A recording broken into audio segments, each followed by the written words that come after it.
morning, Berm. I'm Willow. And I'm Melvin. Happy Friday. Today is May 23rd, 2025. And today is a day one. Now please rise for the Pledge of Allegiance.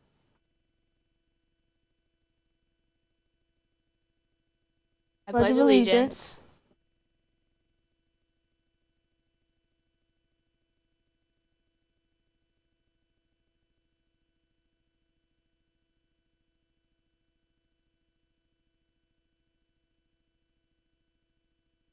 Thank you. The lunch today will be tomato soup, grilled cheese, pears, and a choice of milk. The grilled deli spot and pizza station will be open as well. That all sounds exceptional. Now let's head to Megan for the weather. Good morning, Berm. Today we're going to have a high of 60 and a low of 48. It's going to be cloudy and partly cloudy today. Now back to the desk. Thanks, Megan. From Coach McCollum, there will be a meeting for all boys in grades 6, 7, and 8 that are currently in this year's junior high wrestling team, and also for boys interested in joining next year's team. The meeting will be next Tuesday, May 27th at 2:05. A reminder to return any library books borrowed from the library. Please drop them off at the library or in the bin by the door. 7th and 8th grade will be having their Class Wars event this afternoon. Thank you to the PTO for making this event happen. Hey Willow, did you know that on this day in 1707, Carl Linnaeus was born? Of course. Carl Linnaeus is often called the father of modern which is a classification of living things. He invented binomial nomenclature, which is still how scientific names for organisms are made today. All right, well, let's go to Ashley with the birthdays.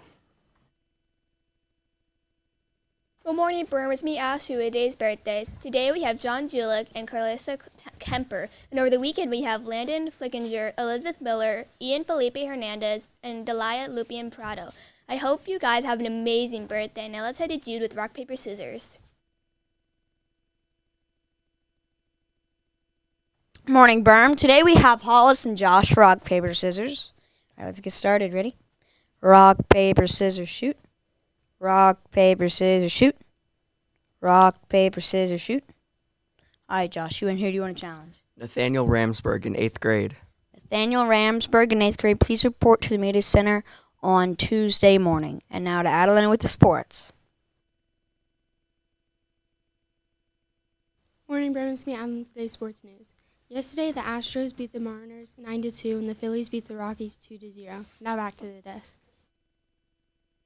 Thanks, Adeline. This Monday is Memorial Day. This is a day of remembrance for those who have died in service for our country.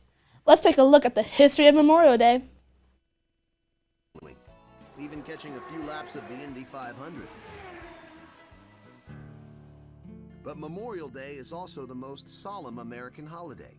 A day to remember those who made the ultimate sacrifice while defending their nation.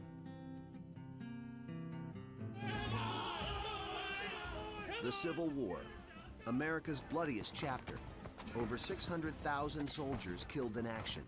Almost every community in every state suffered the loss of young men.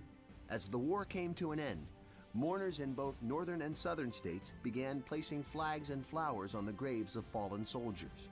The town of Waterloo, New York is officially credited with starting the holiday.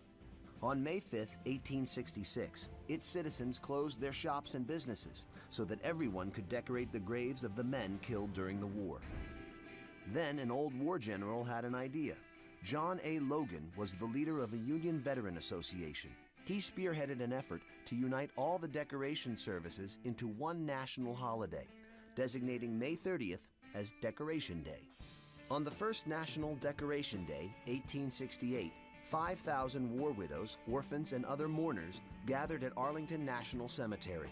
They placed flowers and ribbons on the 20,000 graves of both Union and Confederate soldiers. Two future presidents and fellow Union veterans, Ulysses Grant and James A. Garfield, attended the ceremony. Throughout the 19th century, Decoration Day grew. Ceremonies were held in major Civil War battlefields like Gettysburg, Pennsylvania, and Antietam Field in Maryland. By the end of the century, the holiday was renamed Memorial Day. But war wounds ran deep. Most southern states refused to commemorate a holiday they regarded as honoring Union soldiers, so each state commemorated their war dead with different Confederate decoration days. Several southern states continue the tradition to this day. World War I ushered in the age of modern warfare. America lost over 130,000 soldiers in the global conflict. This shared experience finally bonded America's North and South.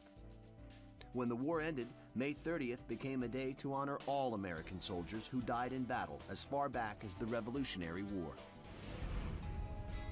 America interred its first unknown soldier in Arlington National Cemetery on Armistice Day 1921. Every Memorial Day, this soldier and other unknown soldiers are honored with a wreath-laying ceremony conducted by the President or Vice President. They are reminders of all those who never made it home. Memorial Day became a federal holiday in 1971, and Congress shifted it from May 30th to the fourth Monday in May, giving federal workers a 3-day weekend. All across America, veterans and civilians still gather in parades and vigils to remember the generations who gave their lives for their nation's freedom.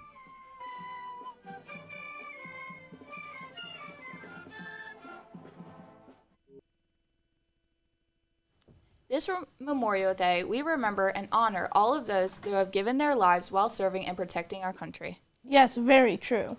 Well, let's end the broadcast with a fun fact. Did you know that Earth's magnetic poles are moving? That's right.